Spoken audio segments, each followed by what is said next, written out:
नमस्कार, आदाब, सत श्री अकाल। मैं हूं देवेंद्र मिश्रा और आप देख रहे हैं डीएनए न्यूज़। डीएनए के एक मुलाकात प्रोग्राम में हम जानते हैं अपने मेहमानों के नज़रिए को, समझते हैं उनके विचार को और टटोलने की कोशिश करते हैं उनके सफ़रनामे को। आज हमारे बीच में एक शख्सियत नहीं बल्कि बहुत सारी शख्सियत हैं जिन्होंने धमतरी का नाम रोशन किया है और हमें गौरवान्वित किया है। जी हाँ, हमारी धमतरी की बेटियाँ जो आज हमारी धमतरी की शान बन गई हैं। हमारे बीच में मौजूद है बहुत टैलेंटेड लोग जिन्होंने MBBS की परीक्षा को बहुत अच्छे तरीके से कामयाबी तरीके से हासिल किया है। इन लोगों ने लगभग 12 लड़कियां और 2 लड़के इस एग्ज़ाम में धमतरी के पास हुए हैं। हम उनके नज़रिए को समझेंगे, कामयाबी के राज को जानेंगे और आने वाली उनकी जो मंजिल है उनको समझने की कोशिश करेंगे। सबसे पहले मैं यहाँ मौजूद शख्सियतों चाहूँगा कि वो एक एक करके परिचय दें। आप पर मेरा नाम डॉक्टर छाया वाधवानी। मेरा नाम डॉक्टर जीनल दामा है। मेरा नाम डॉक्टर साक्षी चोपड़ा है। मेरा नाम डॉक्टर मानसी शाह है। नमस्कार, मेरा नाम डॉक्टर प्रीति वाधवानी है। तो हम सवालों का सिलसिला चालू करते हैं प्रीति वाधवानी से। प्रीति वाधवानी जी, सबसे पहले ये बताएंगे आप कि इस कामयाबी का श्रेय आप किसको देना चाहेंगे?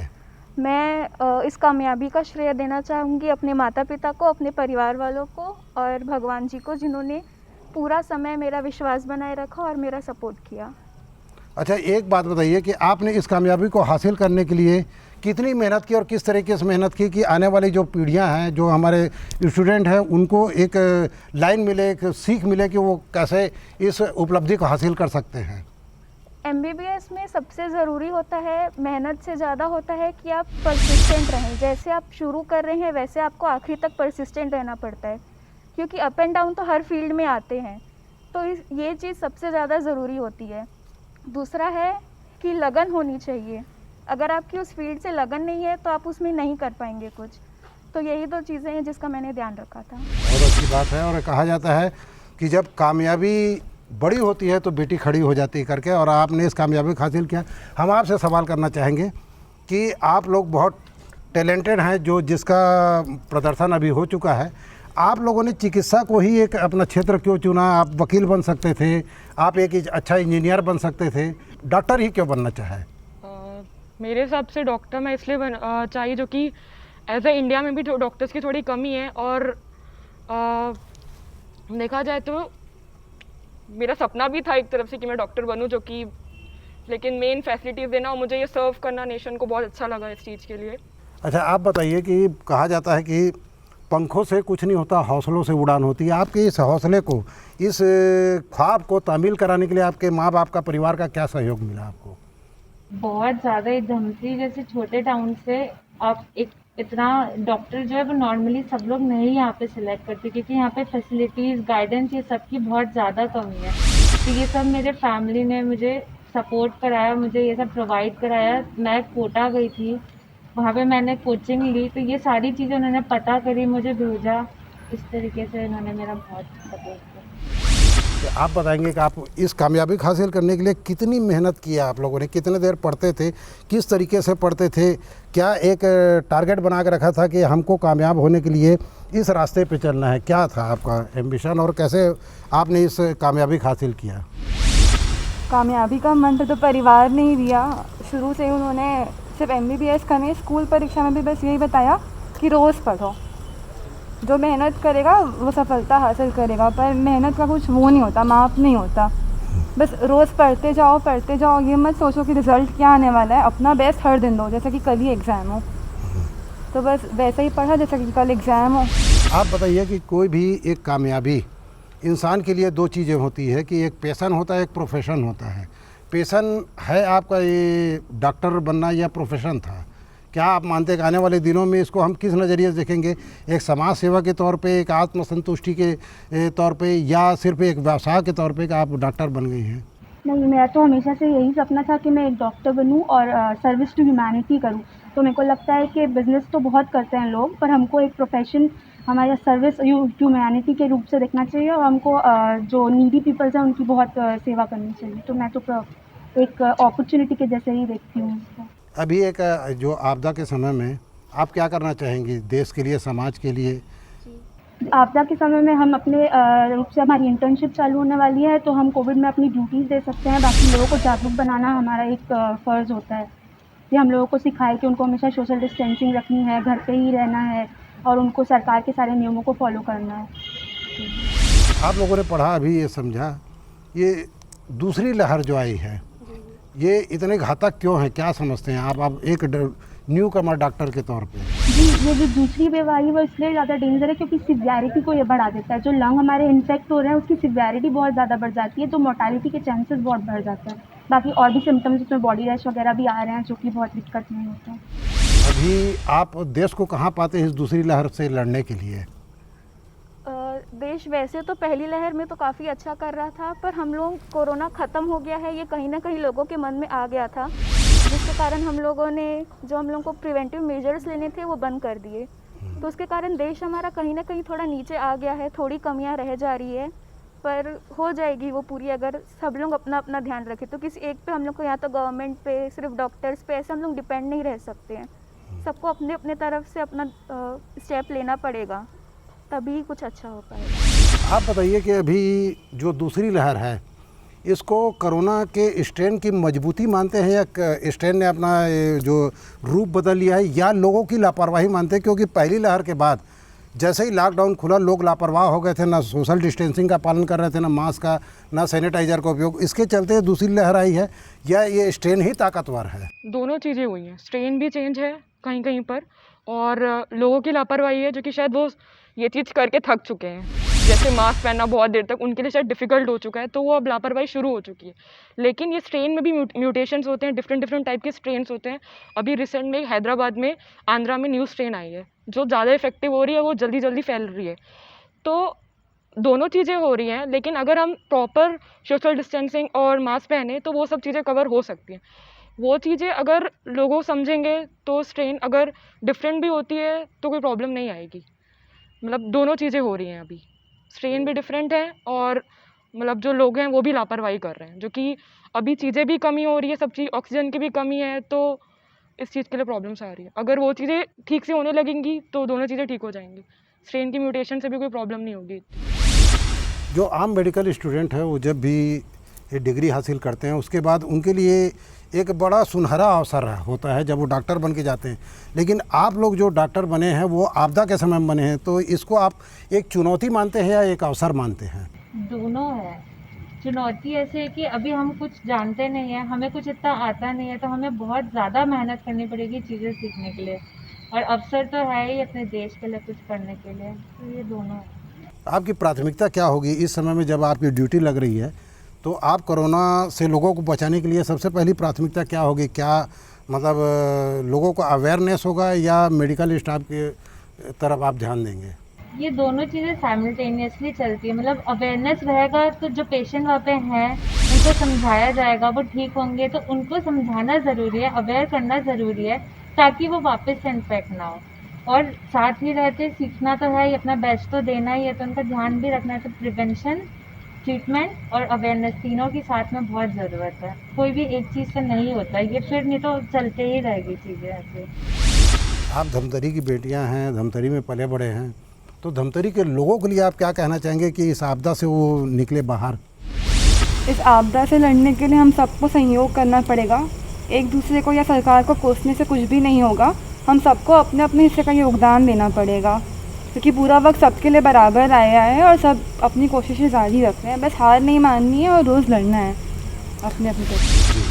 आप क्या ये नहीं मानती कि ऐसे समय में एक थोड़ा डिफरेंट टाइप का सवाल है कि बजाय हम किसी आपदा से लड़ने के राजनीतिक आरोप प्रत्यारोप के बीच में घिर जाते हैं, इसमें एक डॉक्टर को कहीं दिक्कत होती ही नहीं, क्योंकि वो उसको काम करने में कहीं उनको ऐसा लगता है कि हम कहीं राजनीति के उसमें पीस ना जाएं, तो आरोप प्रत्यारोप चलता है तब। हमारे प्रोफेशन में राजनीति की तो जगह नहीं है, हम तो सर्विस करने ही आए हैं, सेवा करने ही आए हैं। तो ये सब जो राजनीति होती है उनके कारण हमको ज़्यादा प्रेशर लेना पड़ता है कि वो हम तो हमारा जॉब सही से कर रहे हैं, पर वो कहीं ना कहीं राजनीतिक में हमको भी पीस देते हैं और फिर हमारे पे मेंटल प्रेशर तो बनता ही है।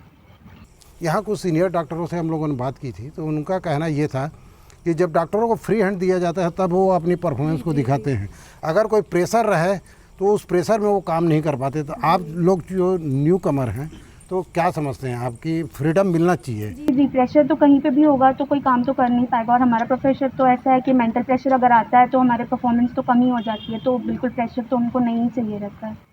आप बताइए, आप क्या कहना चाहेंगे कि इस आपदा के समय में आप क्या करना चाहेंगी? जी वही है पहले आपकी अभी ड्यूटी लग रही है, तो आप सबसे पहले आपका इंटेंशन क्या होगा, किस तरफ फोकस होगा? जैसे कि हम लोग को मेडिकल में हम लोग के 4.5 इयर्स में सिखाया गया है, हर चीज़ में हम लोग प्राइमरी, सेकेंडरी और टर्शियरी केयर ही लेते हैं। तो हम लोग को वही करना है, सबको एजुकेट करना है, उनकी अवेयरनेस बढ़ानी है कि कैसे इसका प्रिवेंशन हो गया, क्या क्या उनको फॉलो करना है, कब उन लोगों को डॉक्टर के पास आना है, कैसे उनको घर पे अपना ध्यान रखना है। और हम लोग को अपनी ड्यूटीज़ भी वहाँ पे देनी होंगी पूरे अपने लगाव से पेशेंट्स को। ऐसे बहुत सारे जो डॉक्टर हैं, मेरे ख्याल से वो लोग पहले किसी सीनियर के नीचे काम करते हैं।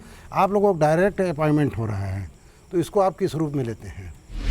देखिए ये हम लोग के लिए एक अपॉर्चुनिटी भी है और कहीं ना कहीं इससे हम लोग को थोड़ा प्रॉब्लम्स भी होगा, पर यह है कि हम लोग को फ्री हैंड तो मिलेगा, पर साथ ही में हमारे लिए गाइडेंस के लिए हमारे सीनियर टीचर्स हमेशा हमारे पास रहेंगे, जिनसे हम लोग कभी भी गाइडेंस ले सकते हैं, तो उतना ज़्यादा प्रॉब्लम आएगा नहीं।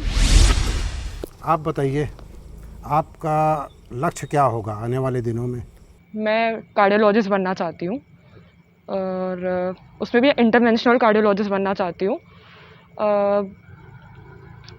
तो मेरा मेन मोटो यही रहेगा कि मेरा मेन एम है ये।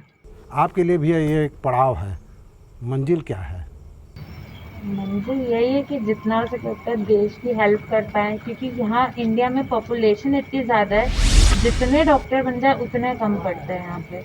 और अब ये जो आया है, वेव आई है, ये जो कोविड का चल रहा है, तो इसमें सबको पता चल गया कि हॉस्पिटल की कितनी रिक्वायरमेंट है अभी।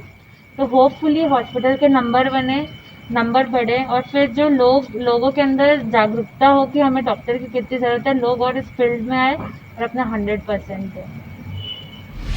आप लोगों की इस कामयाबी से धमतरी के लोगों का सीना तो बहुत चौड़ा हो गया है।